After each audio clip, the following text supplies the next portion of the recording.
Hi guys, magandang araw po sa inyong lahat. Ito naman pong kaibigan nyo si Jake. Kamusta na po kayo guys? I hope na sa mabuti po kayong kalagayan. Ano bang topic natin for today? Ang topic natin for today, problems is a part of life. Alam nyo na rin na ang problema talaga ay natural sa isang tao. Pero dapat natin tandaan, may mga tao kasi na parang hindi matanggap na may problema sila.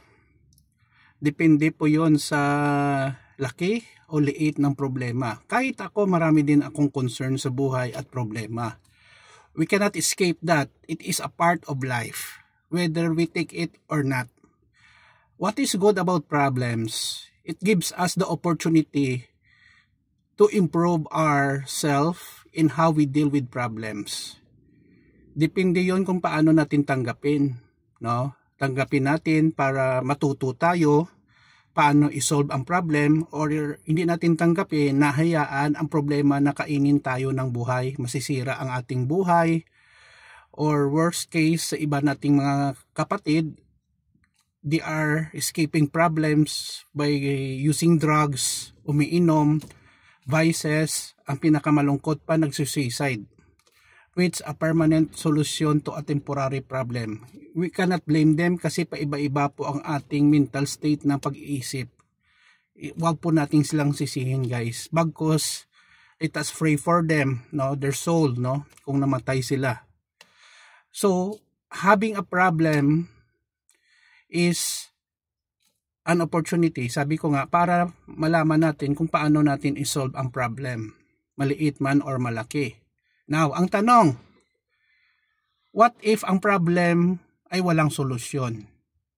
Magandang tanong, no? Actually guys, no, may mga problema talaga na walang solusyon. Pero sa akin guys, no, ano bang gagawin natin? Hayaan natin. Let the problem solve itself. Matatapos din yan guys, no? Whether the solution is good or bad, mawawala din ang problema. Okay? So, trust God and do yourself. Do it yourself, no? Gumawa tayo ng paraan kung paano natin hanapan ng solusyon ang isang problema.